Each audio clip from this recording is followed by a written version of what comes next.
Hello, welcome to Reviews You Can Use. Today's review, I will be reviewing Teenage Mutant Ninja Turtles, Mutant Mayhem.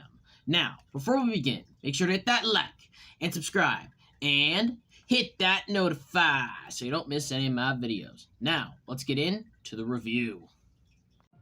Say what you want in my opinion, but I think this movie was pretty amazing. It felt like a love letter to all Teenage Mutant Ninja Turtles fans. I am one of them. I watched the TMNT 12 series when I was a kid, 2012. Two things I like about this film is that they were able to put the Turtles in the modern generation. Many films fail to pull this off when it comes to rebooting a franchise. God, there's so many of those. But for this one, the creators understand the world of Teenage Mutant Ninja Turtles. And the second thing that I would like to mention is that the Turtles are actually voiced by teenagers, unlike the other shows and movies where they were voiced by adults. Speaking of which, let's get into the cast.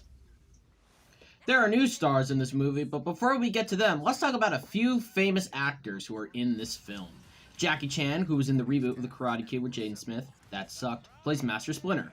Seth Rogen, who plays Donkey Kong in the Mario film, plays Beat Bop. John Cena from WWE and from Fast and the Furious 9 and Fast X plays Rocksteady. Paul Rudd from the Ant-Man and the Anchorman films plays Mondo Gecko. Post Malone, who is a musician and also worked on Spider-Man Into the Spider-Verse, he plays Ray Fillet. Ice Cube, who is a musician and wrote Ice Ice Baby, is Superfly, the villain. Maya Rudolph, who was in Grown Ups 1 and Grown Ups 2, plays Cynthia Utorm, another villain in this movie.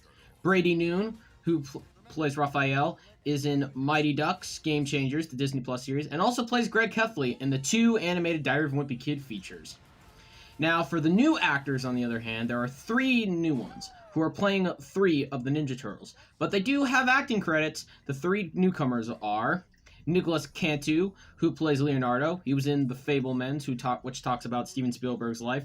Gumball in The Amazing World of Gumball. And Oddballs, the Netflix series that was created by YouTuber Odd Ones Out.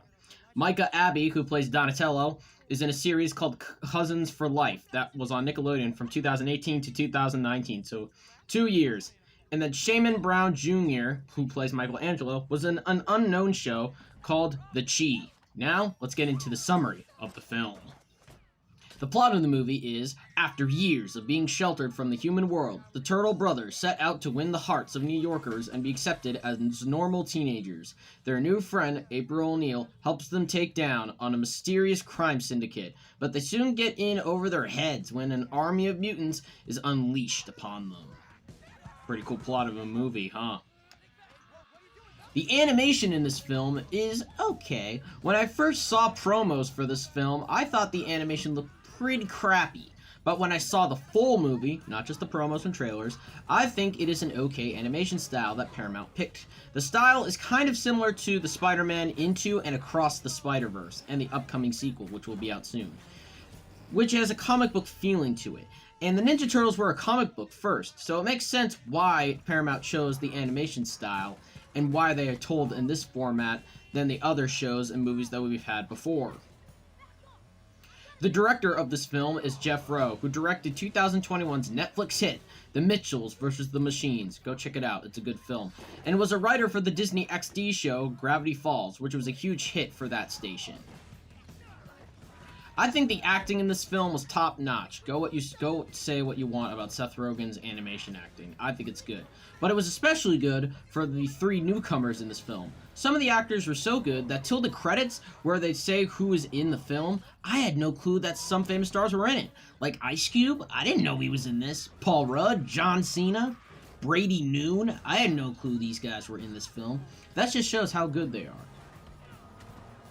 What I didn't like about this film is the modern references. I know that I said about how they were able to get the characters in the modern generation, but a lot of the references I didn't like. But I did like the one where they talk about how Mark Ruffalo improvised a scene in Avengers Endgame. That was so funny. That was a common little theme throughout the movie. And they have Michelangelo in the trailer, if you've seen it already, wanting to sign up for Improv Club.